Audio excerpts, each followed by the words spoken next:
So this is Jill Stein. She's a 74-year-old woman from Lexington, Massachusetts. She's a physician and she's married to another physician, and they have 2 sons. In the 90s, she sang in a folk rock duo called Somebody's Sister, and they released 3 albums. She's also a third-party candidate in the election. She's the Greens Party candidate. She was also the party's candidate in 2012 and 2016. Her friends tried to persuade her not to run. Her relatives tried to persuade her not to run. Many people she spoke to tried to persuade her not to run, but she was resolute. She's running. Trump said of her, "I like her very much." You know why? She takes 100% from them being Democrat voters. Both parties' strategists say she might be responsible for the election of Trump. Could happen. The election could come down to a county or a town, as it did in 2000. That was the year that Palm Beach County, Florida, played an enormous part in the result, and we'll come back to that.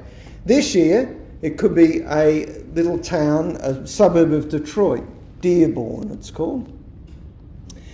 It's in Michigan. It's in 2016, 4,800,000 people voted in Michigan. It's a turnout of 63%.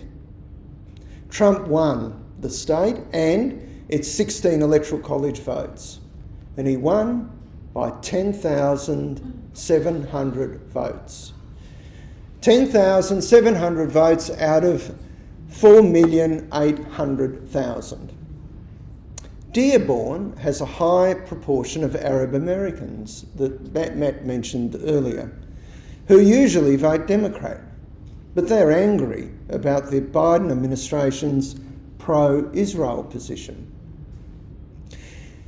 Jill Stein is Jewish, but she's fiercely opposed to Israel's violence over the past year. Her campaign has attacked Harris more than Trump. The irony is Trump is a strong supporter of Israeli Prime Minister Benjamin Netanyahu. A group called Abandon Harris is dedicated to her defeat. It's based in Michigan. Jill Stein addressed a rally organised by the group in Dearborn, and at that Dearborn rally, one speaker said, "The goal is to punish the Vice President."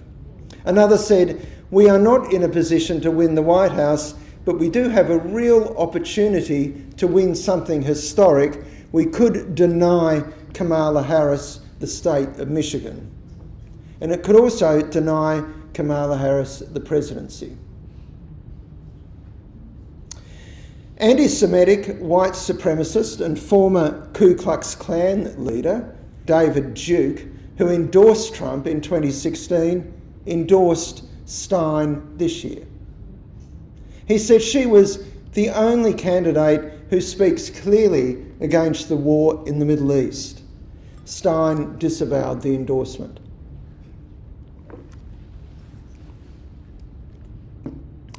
Third-party candidates in 2016 won 5% of the popular vote. Libertarian candidate Gary Johnson won 3% and Stein 1%, a total of 1.5 million votes.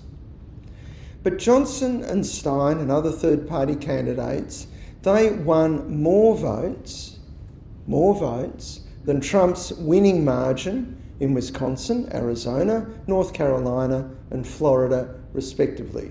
Without those states, Trump would not have won the presidency. Now, there are 3 flaws in the argument that Hillary Clinton lost because of those third-party candidates. So for those people who were going to vote for the third-party candidate, who had Hillary as their second choice, not all third-party voters would have voted for Hillary. So you can see the flaw in the argument there. For example, if Johnson wasn't a candidate, his votes may have switched to Stein or vice versa. That would have had no effect on Trump's chances of winning. Second, they may not have voted rather than support someone of their first choice. So stay at home and not vote at all. Third, Trump might have been their second choice candidate. They could have increased his electoral college votes by claiming Democratic states like Virginia, Minnesota, Colorado and New Hampshire, where Clinton won by a smaller number of votes than those cast for the third-party candidates.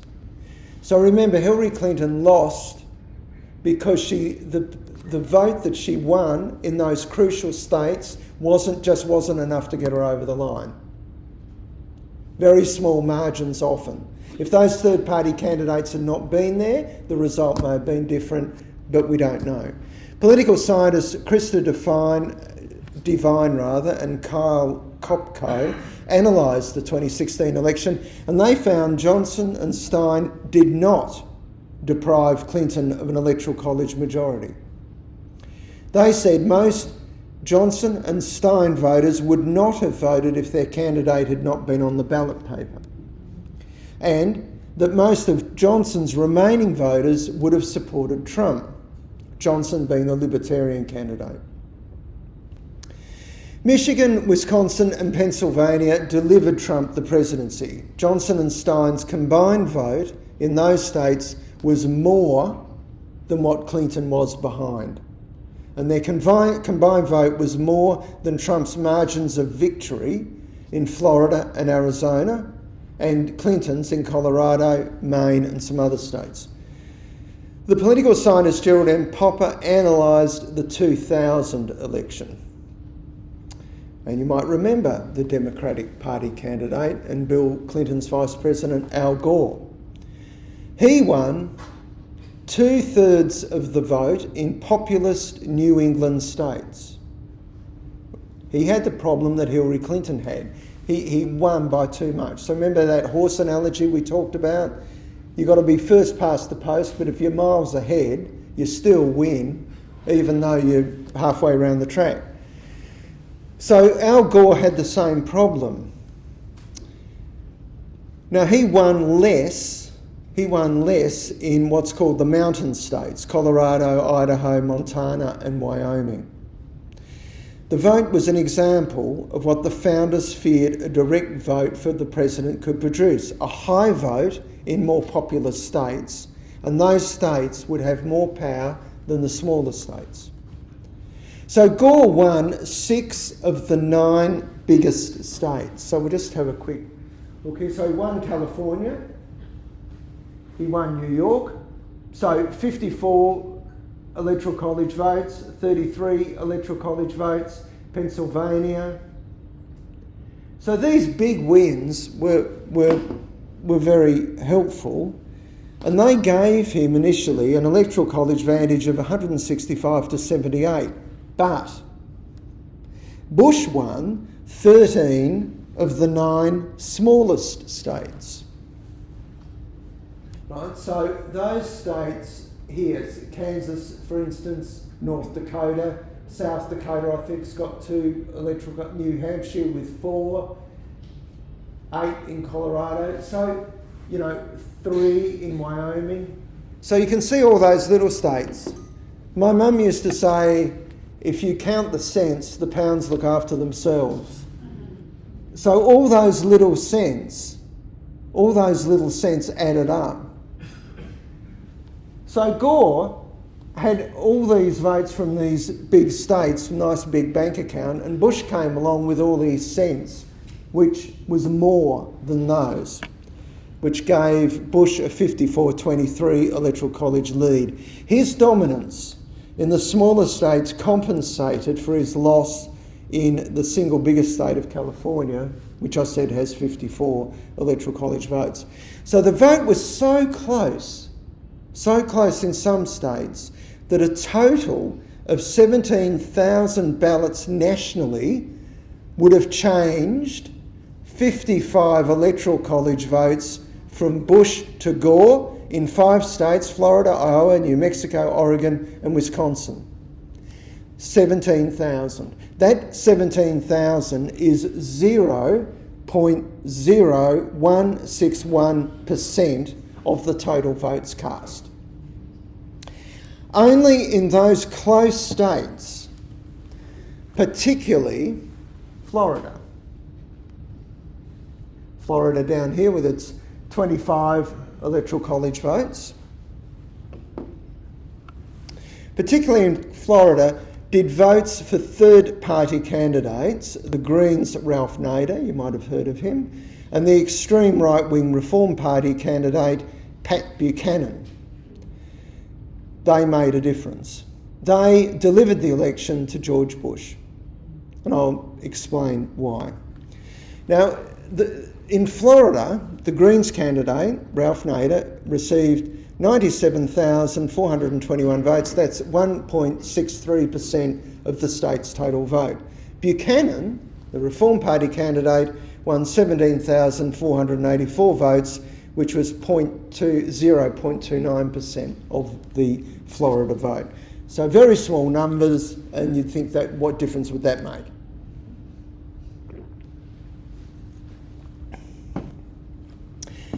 The political scientist Pompous says if Nader had not been on the ballot, Gore would have won not just Florida, but all the other close states, which would have yielded an electoral college total of at least 292, 22 more than he needed to win. So I think you can say the third-party candidates are wreckers. They wrecked the 2000 election, and it's possible that it could happen again, because of the intransigency of a Greens candidate. Surprising, isn't it?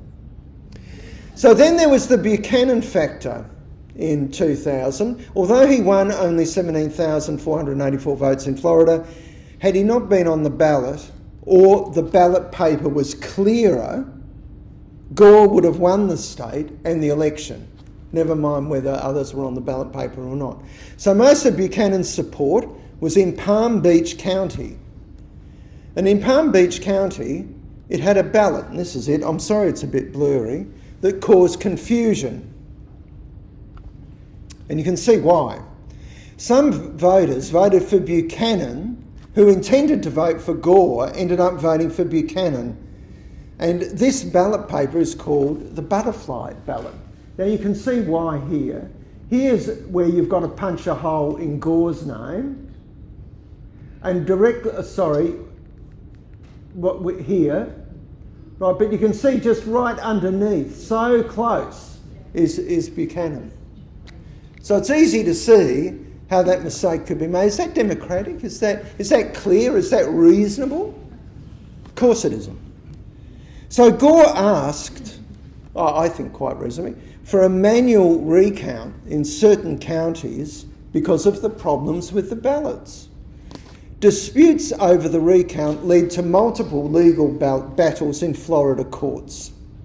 On the 8th of December 2000, in a 4-3 decision, the Florida Supreme Court ordered immediate manual recounts of legally invalid votes in all counties where there had not been such recounts. So in other words, the court found in favour of Gore. The Bush campaign immediately petitioned the Republican-dominated Supreme Court of the United States for a stay of the recount order, which was granted on the 9th of December. On the 12th of December, the court, in a 5-4 decision, ordered an end to the recounts, which effectively awarded Florida's 25 electoral college votes to Bush, thereby ensuring his victory. Now, we have close elections here, don't we? And it can go on for days before we know the result or whether we know whether certain candidates can get in. Can you imagine the Supreme Court of Tasmania stepping in and saying, no, stop that point, that's it, all over? So the majority of judges gave 2 reasons for their, what I think is an egregious decision. First, they said there was no time to do a recount because it couldn't be completed by the 12th of December, and the 12th of December was the date set by federal law that states had to resolve disputes about electoral college selection. So you can't organise your electoral college if you don't know the total number of votes. I'm not quite sure why the 12th of December was set in concrete, but it was. Second, the lack of uniform standards, voting standards and procedures, meant different counties applied different standards to evaluate contested ballots. And for those of you who were here would have heard Matt say that his sister, I think it was, lives in a state where there's differences between two counties in the way that the votes are counted. So, and that meant that voters, the justices argue, were treated unequally, and you can never be treated unequally in the United States, which violated the Equal Protection Clause of the 14th Amendment of the Constitution. There were 4 dissenting justices, and their reasons for the position included damage to the public's confidence in the judiciary because the ruling unfairly blocked a full and fair determination of the intent of voters. Justice John Paul Stevens wrote, "The identity of the winner may never be known, but the identity of the loser is perfectly clear. It is the nation's confidence in the judge as an impartial guardian of the rule of law." The dissenters argued the dispute could have been resolved without stopping the recounts. I think it is possible to do 2 things at once. You could have a court hearing going on and a recount going on at the same time. So there are 2, I think, to use a new buzzword, takeaways from that. The Republican-dominated court breached the Separation of Powers Convention because it directly interfered in an election. Second, the Floridian authorities failed their people by not having a uniform, well-ordered and managed voting system. And just to emphasise that, if you were voted in North Hobart, and I live on the Eastern Shore and I voted in Bellerive, we might have 2 different voting systems, 2 different ballots. Now, having inconsistencies like that, I think is just unconscionable. Now, let's have a quick look at the highlights of what's happened in the past week, and a lot has happened. So, about a third of voters, 30%, have already voted. However, that's about the same as what it was in 2020, which was during COVID. So you could explain why people didn't want to go to the ballot box. I'm not going to speculate about the reasons for the high number of pre-poll votes, but I suspect that some people might feel it's safer to vote that way. So Trump's longest-serving chief of staff, he lasted 17 months, General John Kelly, told The Atlantic magazine, as I'm sure you've heard, that Trump had told him that he'd like generals like Hitler's because they obeyed orders. Well, the generals who obeyed Hitler's orders knew what would happen to them if they didn't. And Kelly asked Trump, he said, do you mean people like Rommel?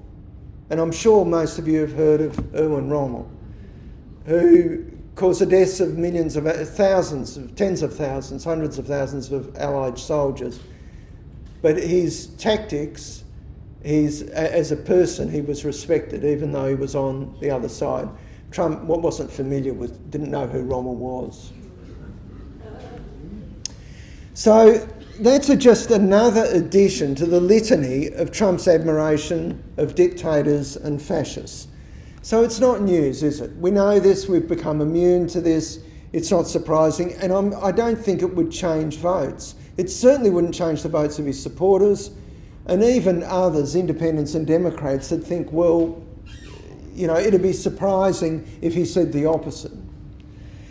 So there are many uncertainties about this election. And who will win New York's not one of them. Kamala Harris will win New York's 28 Electoral College votes. Now, Matt talked about Madison Square Garden and the extravaganza that wasn't about winning votes. Not at all.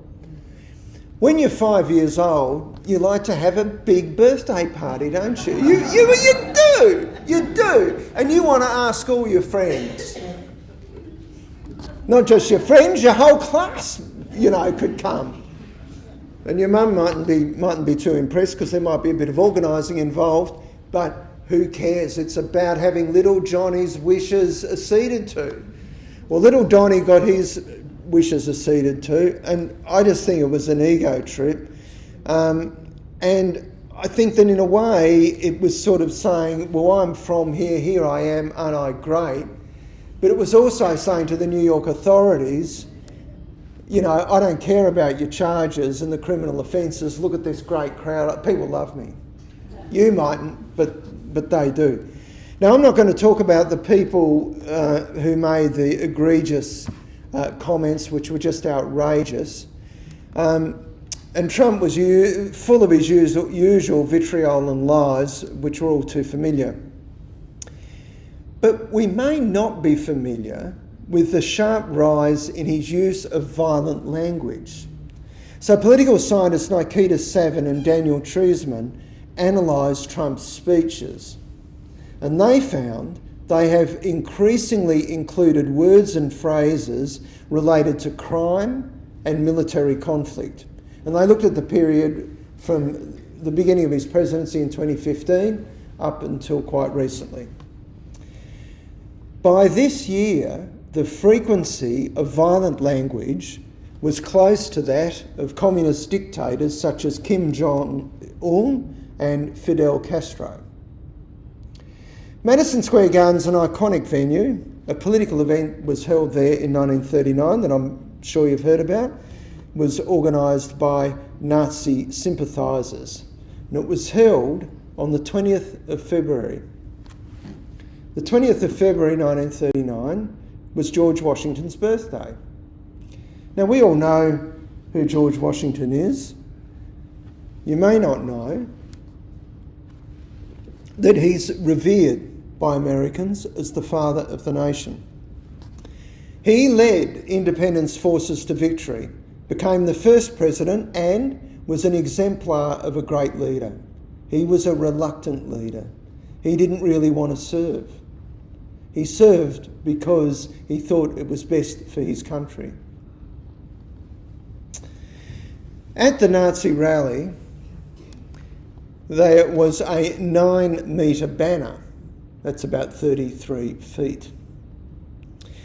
And it's an example of fascist misrepresentation. Washington had nothing in common with fascists or fascism. Kamala Harris has called on star power to contribute to her rallies. Barack and Michelle Obama, Bruce Springsteen, Beyonce, to name a few. And of course we know that Taylor Swift has endorsed her. Now, this next photo I'm going to show you was taken as Harris and Obama walked to the stage in Atlanta. And I couldn't help myself. The old editor in me looking at photos and what is effective and what isn't interfered. So if you have a look at this, you can see why it's a great shot. You can see their determination. You can see their intensity of feeling. You can almost feel what's at stake here. So a picture, as the cliche says, speaks 1,000 words. Will we move on? Yeah. So Trump was interviewed by Joe Rogan, who has the world's biggest podcast audience of about 11 million, most of them young men. And Anthony Scaramucci pointed out in his podcast, The Rest is Politics US version, that they probably don't vote. Rogan and Trump talked for nearly 3 hours. Can you imagine? I might say too that Adolf Hitler liked having a chat as well, and he would often ramble long into the night and the early hours of the morning for hours on end. So in that conversation, I suppose you could call it a conversation, Trump intimated abolishing income tax could be a good idea. He again talked up benefits of high tariffs. And those two policies, abolishing income tax and high tariffs, come from the late 19th century when there were few regulations to soften the harder edges of capitalism. It'd be an interesting study, and it's a period called the Gilded Age. And there's a great series my partner and I have just finished watching called The Gilded Age.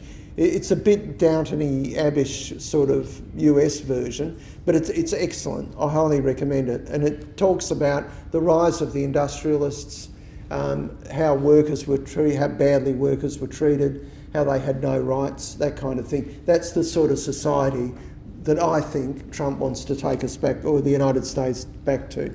So Trump also said, this isn't news, the enemy within was bigger, it was a bigger threat than North Korea. And he said there could be life on Mars, but it might not be as we know it.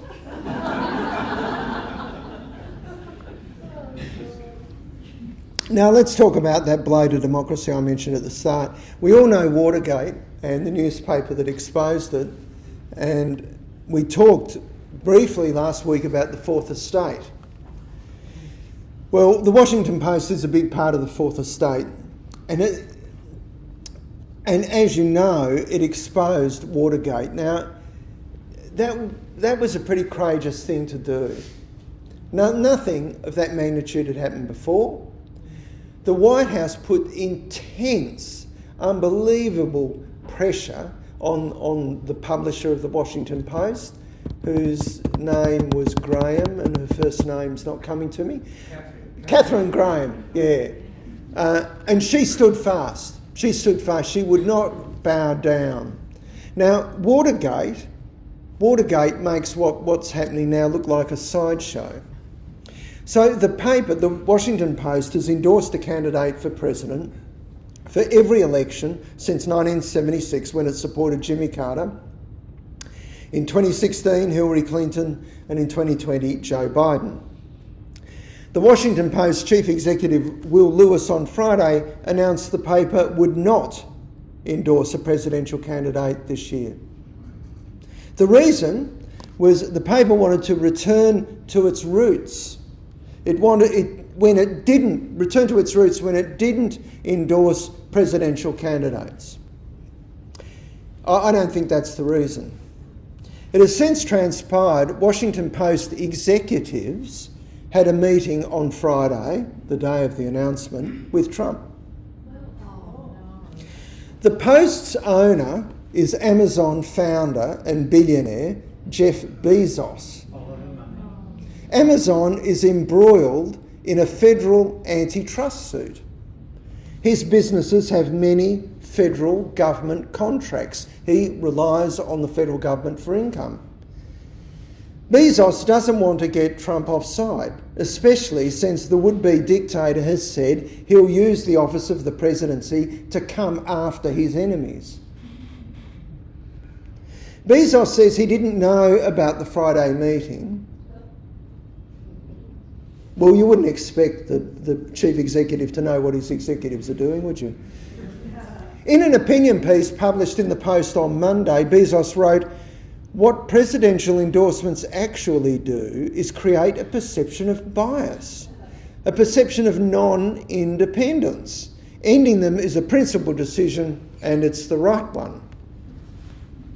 More than 250,000 Washington Post subscribers don't think so.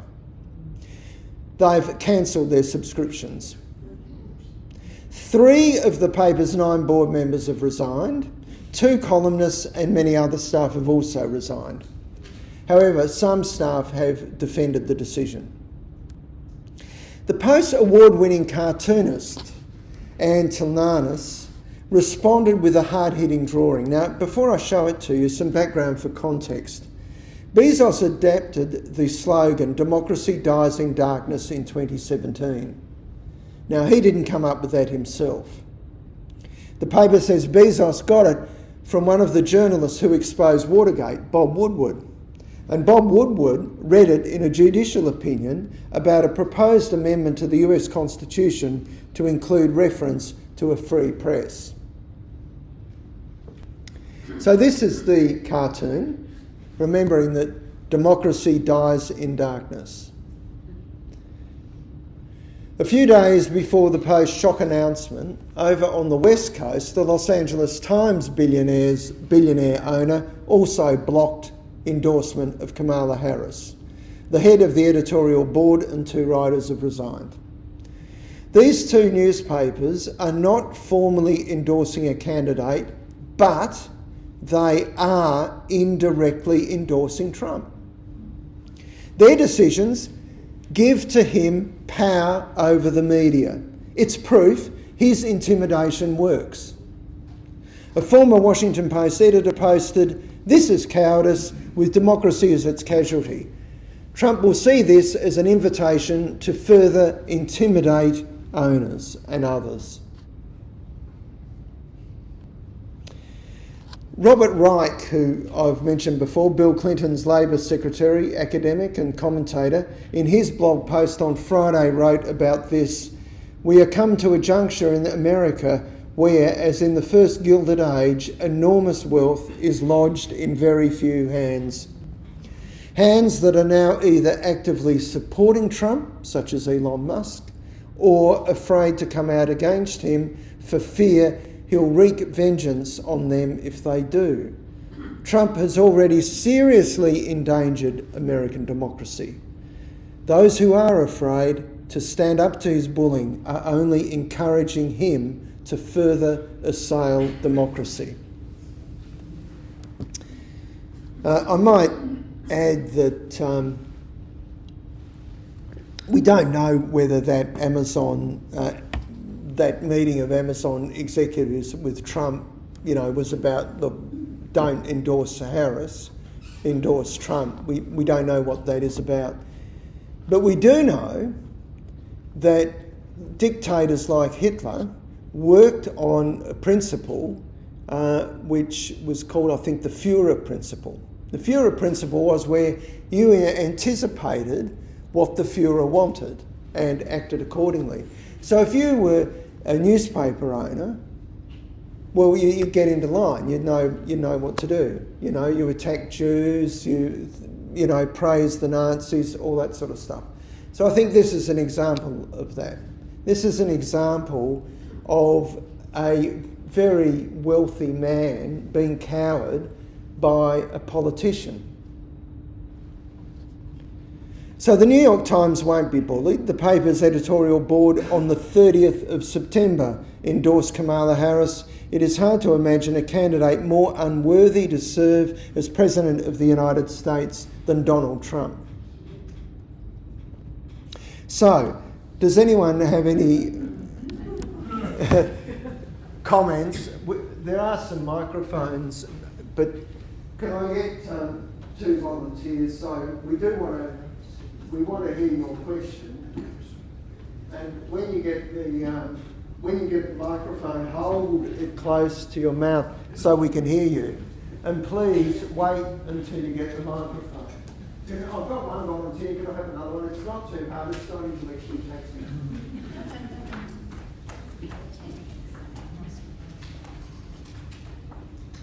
And someone from over here. Are you happy to do that, sir? Thank you. Right, it's on. So the microphones are on and ready to go. That's why that's there. Yes. Robert Kennedy tried to get himself off the ballot in the remaining 2 states, I think it's Michigan and Wisconsin or something. What effect do you think Robert Kennedy having to remain on the ballot in those states might have as a sort of reverse record? Look, I don't think it'd have much because he's gone quiet since he's endorsed Trump. He hasn't campaigned. He hasn't been in the media. And I would think that, look, maybe a small number of people, but I don't think it would be enough to make a difference in those states. The Greens candidates certainly get more votes than him, I would think. But it only has to be about 10,000 people. Yes, that's true, but yeah, I think that there's a possibility it could happen, but I think it's a slim possibility, and I don't think it's a big possibility. And I think he's angling to be in the cabinet. He wants to be the Secretary for Health, and if he is, he believes in conspiracy theories. COVID was a hoax, all that. So, and he would be in charge of federal health in the United States. Don't laugh. Don't laugh. Okay, anybody else?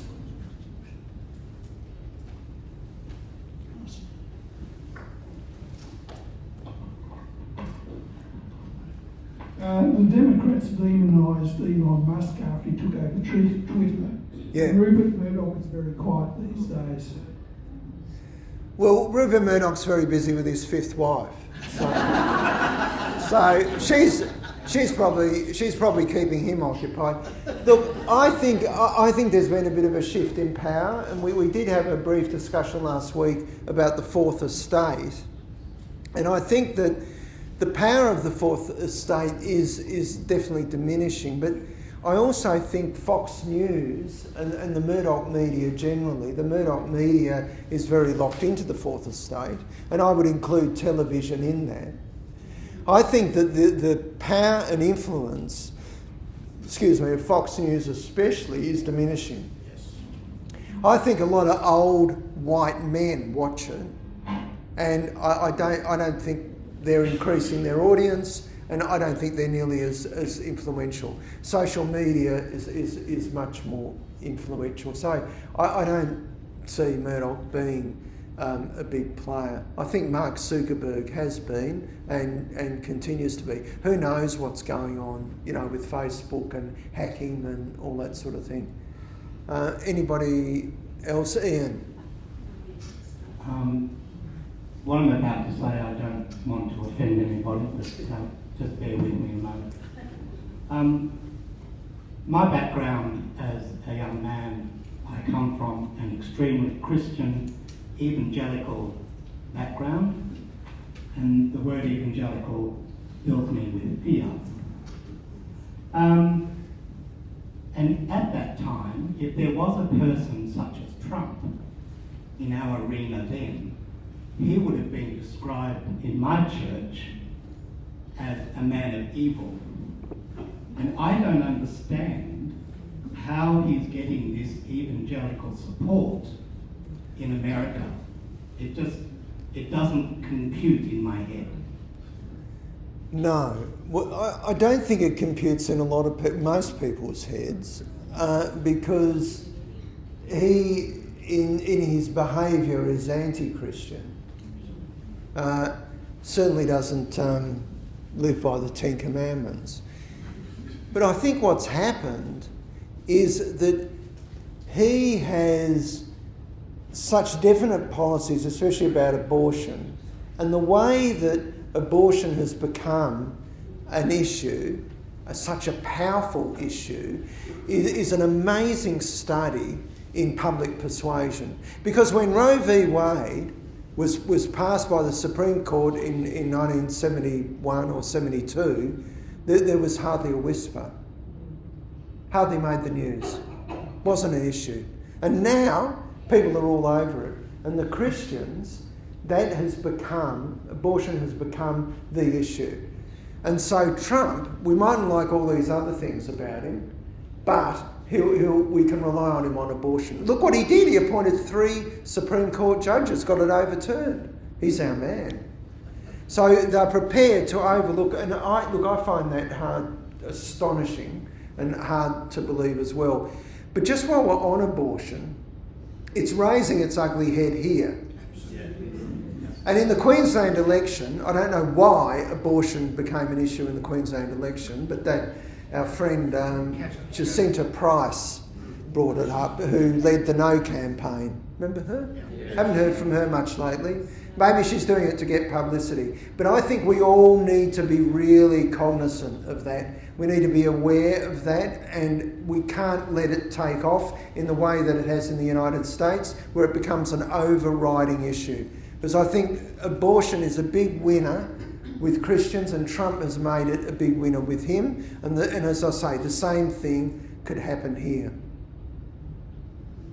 What a woman does with her body is up to her.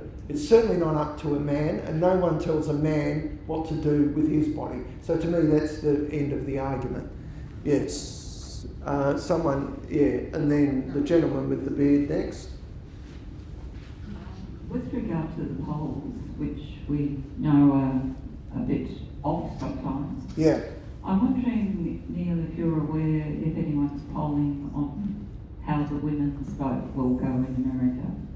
No, look, I haven't read anything about that, but the gentleman with the orange sweater does. Danny, can you give him the microphone?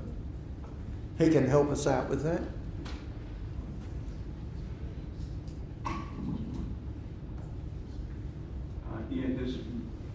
Ipsos have just done some gender-based polling in America, and this is the most gendered election ever in American history, with about 68% of women now indicating support of Harris, and about 38% of men.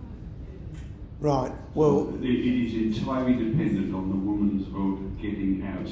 Yeah, that is exactly right. After Trump got in, there were huge protests, especially by women. And my partner said, where were they? Did they go and vote? Because you can't, I think I said this last week, you can't complain after the horse has bolted. Yes, the gentleman down here with the beard. And then can we have you? And then, yeah, then we'll come back to you. I'd just like to recommend a scary book called Repeat by a bloke called Glover, who wrote The Last Man in Europe about war. Oh, yeah. And it outlines the conditions we've got now, starting off with populist leaders that shadow what happened in the 30s in Germany. And it's a really scary book. Right, and it's called Repeat. So we all heard that book called Repeat. The next person was the gentleman up there. I was just going back to you. Can you hold that a bit closer? Yeah. Okay.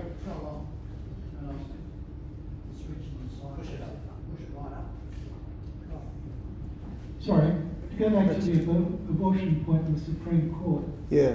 What they in fact did was not rule on whether or not abortion was lawful in the US. What they in fact did was say it was not a federal matter, That's that you. it was a state matter. Yeah. And that was a very carefully crafted question, which is the one they actually wanted to answer. Yeah. And the effect of that takes that out of the federal arena and puts it back to the states, which is something that puzzles me about the Harris campaign being hugely about reintroducing it and making it a federal matter, and Trump doing the opposite. But it's just not a federal matter, it's a state matter. It just seems rather pointless carrying about something you can't change because the court's already ruled that it's out of your jurisdiction. Yes, but the Wade versus Roe decision found that it was within the court's jurisdiction. Yeah, but that So, yes, I see what you mean. The court has thrown precedent out the window, so it means what other Supreme Court judgments, and this is what bothers me as well, what other Supreme Court judgments will be overturned? And I'm sure there'll be more. The Supreme Court is not made up of justices, it's made up of political activists, particularly the Trump appointees. So there was someone who was next. Neil, just to comment on, more of a comment, the influence of evangelicals, as my friend Ian mentioned, and you're taking that as a Christian, I mean, that goes back a long way in America, as indeed it does here in Australia. If you look at the foundation stone of Hillsong Church, whose name is on it? John Winston Howard. even in Australia, the Conservative governments have sought the evangelical. It's not necessarily, I mean, I know the Catholic tradition in America and the world a bit. American Catholics are as divided as America. And Joe Biden is a very devout Catholic who respects choice for women. I don't think enough's been made of that in the campaign. So I think it's too simple to just say Christian. The Christian churches are very divided. Thank God you got out of that one you were in. And I was saying. Most of them, conservative American Catholics can't stand Pope Francis.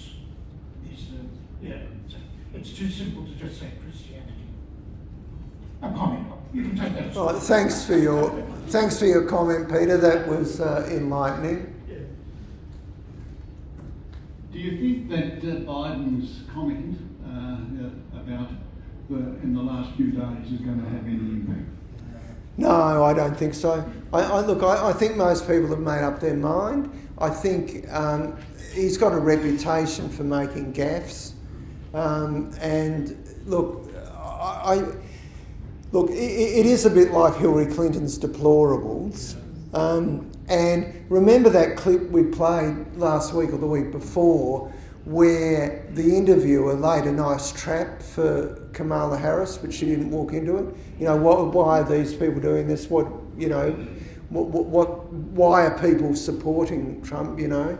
And she said, well, words to the effect, I'd never say anything against the American people. Well, Biden should have been thinking of that. But in short, I don't think it'll have a huge impact. I think over the next week, unless something monumental happens, there's not going to be a change. I think people are pretty locked in. But how locked in and locked into whom, we won't know until Wednesday evening, Thursday morning. Anybody else? All right, well, Here we are. Yes. What about Trump's claim that during his tenure there were no wars, and the belief that he is so crazy that nobody would dare start a war? Well, yes. Yeah.